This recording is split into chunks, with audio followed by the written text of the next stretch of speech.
Salud al Día con Shia Bertosa. He tratado en las diferentes entregas de Salud al Día de compartir con ustedes la realidad con respecto al tema de la salud. Pues, un día tenemos un dolor, otro día sufrimos de otra cosa. Hoy quería hablarles de la barriguita, de esa falta de cintura. Gracias a Dios, por ahora no tengo ningún problema. Porque ustedes dirán, ay, qué privilegio, pero es que ese privilegio requiere esfuerzo, requiere trabajo, requiere estar pendiente de la alimentación, así que no es tan fácil, pero se puede.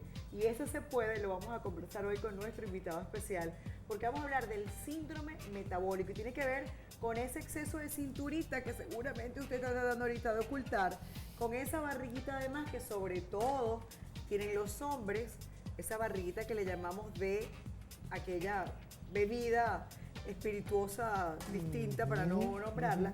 Pero bueno, definitivamente, doctor Luis, gracias.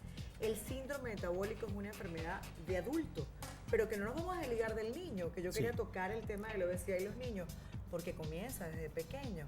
Claro, claro. Gracias por permitirnos entender. No, y gracias a ti por la invitación, de verdad, para aclarar este problema que se ha transformado en una de las epidemias. Lo estamos escuchando mucho, Sí.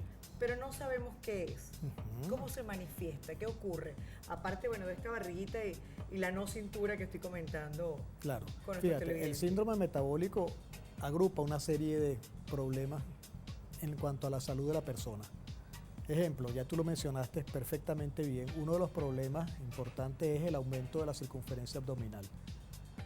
Una persona que tenga en nuestros países latinos una circunferencia abdominal mayor de 92 centímetros o una mujer que tenga más de 88, ya está casi que englobado o incluido dentro de uno de los elementos que constituyen el síndrome metabólico.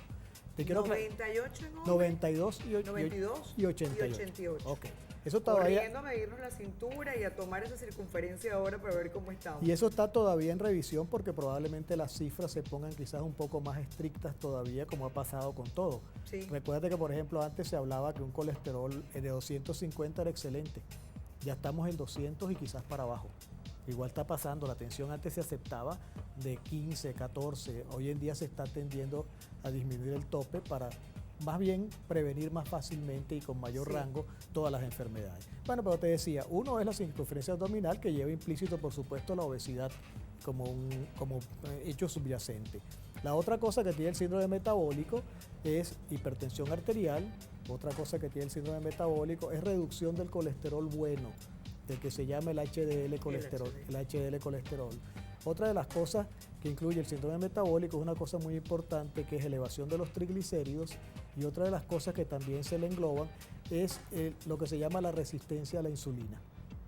Tú sabes bien que la Que insulina... traducido en el episodio de una vida cotidiana es que la persona está trajinando el camino hacia hacerse diabético.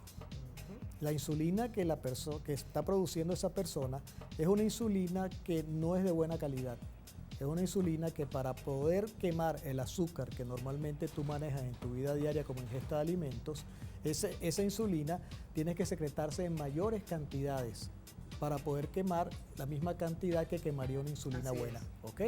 Entonces, quizás ese es el elemento cardinal de todo. ¿Cuál es el peligro del síndrome metabólico? Tiene varias cosas. Aparte de que si no lo controlas, las probabilidades de desarrollar una diabetes son muy elevadas, en la mayoría de los casos eso es lo que sucede, también se acompaña de mayor riesgo de enfermedad cardiovascular. ¿Por qué? Porque estás hipertenso, porque estás obeso, porque tienes tendencia a tener el azúcar elevada, porque la insulina es un elemento que la mayoría de la gente no lo conoce, pero la insulina es un factor de crecimiento. Y muchas veces, aunque tú nos dijiste que los varones teníamos la barriguita, después de la menopausia las mujeres tienen ¿También? muchísimo síndrome Cierto. metabólico, ¿ok? Pero muchísimo, ¿ok? Porque, ¿qué sucede? Después de la menopausia se alteran todos los mecanismos hormonales y es común que le llegue a uno, las mujeres se preocupan más de la estética en general que los hombres, que le llegue a uno a la consulta. aunque ha cambiado esa tendencia, aunque ha cambiado, pues siempre se tiende Claro. a ver a la mujer mucho más preocupada por su apariencia física, que eso la lleva, pues sin querer, a cuidarse, ¿no? Claro, claro. La cosa es que lo que queremos cambiar es esa mentalidad, Claro. que realmente no sea por vanidad, sino que nos cuidemos por salud, que es el tema de la prevención Perfecto. en este síndrome metabólico que estamos conversando Perfecto. hoy. Entonces, como te decía, llega la mujer porque tiene sobrepeso, Sí. está aumentando de peso, sobre todo cuando es posmenopáusica, y dice, doctor, yo hago dieta, yo hago ejercicio, yo sudo, yo hago de todo y no Pero rebajo, no bajo. no bajo. Ahí está el involucrado. Entonces, es una de las probables causas.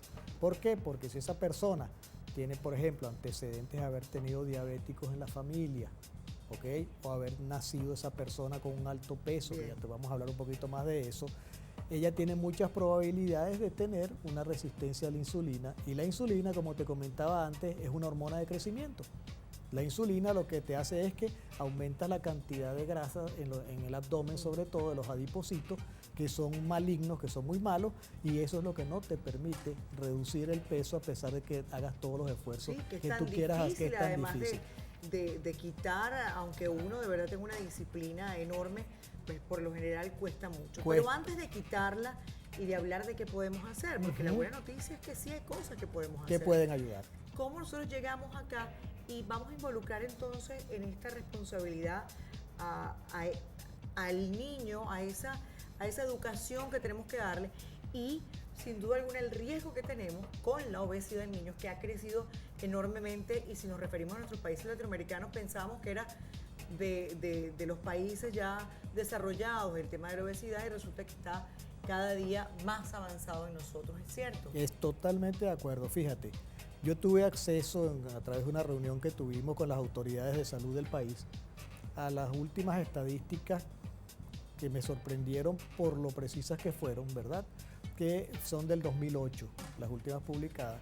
Y el incremento de obesidad en los últimos 10 años en Venezuela es de 380%.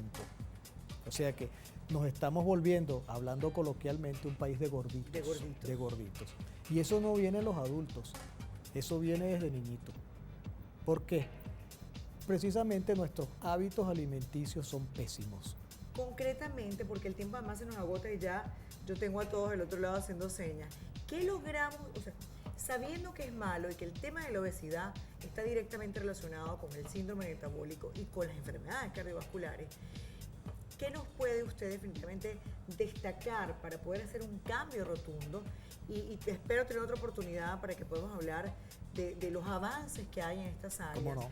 Y de otras instancias que definitivamente pues marcan un cambio de paradigma en nosotros y que podamos entender ya no más el por qué estamos así, ni todo lo que tenemos, sino cómo podemos cambiar, ¿no? Correcto, fíjate, hay dos cosas. A nivel del niño hay que hacer una campaña educativa con los padres para el tipo de alimentación. A nivel de los niños, yo eliminaría en las cantinas de los colegios, o le pondría una restricción muy fuerte a todo lo que sea chucherías, hidratos de carbono, empanadas, refrescos. O sea, pondría cosas más naturales, pondría cosas que fueran de verdad nutritivas, ¿ok? Así como se hizo una campaña y se está haciendo con estas áreas de no fumar, espacios libres de humo, pues también debería hacerse una campaña similar con los hidratos de carbono. Pues eso es muy comercial y eso vende mucho, ¿verdad? Pero es muy dañino y nos estamos dañando. A nivel del adulto es más complicado porque ya el adulto trae el problema probablemente desde la infancia, desde la adolescencia. Y ya está criado, ya tiene los hábitos totalmente desarrollados y totalmente establecidos. Pero sin embargo, el adulto hay que insistirle también a través de medios de comunicación, a través de este tipo de medios, este programa que tú tienes que me parece excelente porque es Sembrar Salud en el país. Hay que sembrar campañas de cambios de hábitos de vida. ¿Qué significa cambiar hábitos de vida? Oye, reduce los 5 venenos blancos. Ajá, ¿cuáles son esos 5 venenos blancos? Oye, que son blancos. Ajá. Azúcar, sal, harina de trigo, cigarrillo y la droga. Claro. Gracias, doctor. No, muchísimas gracias a ti por darme la oportunidad de impartir salud a través de este medio. Muchas gracias.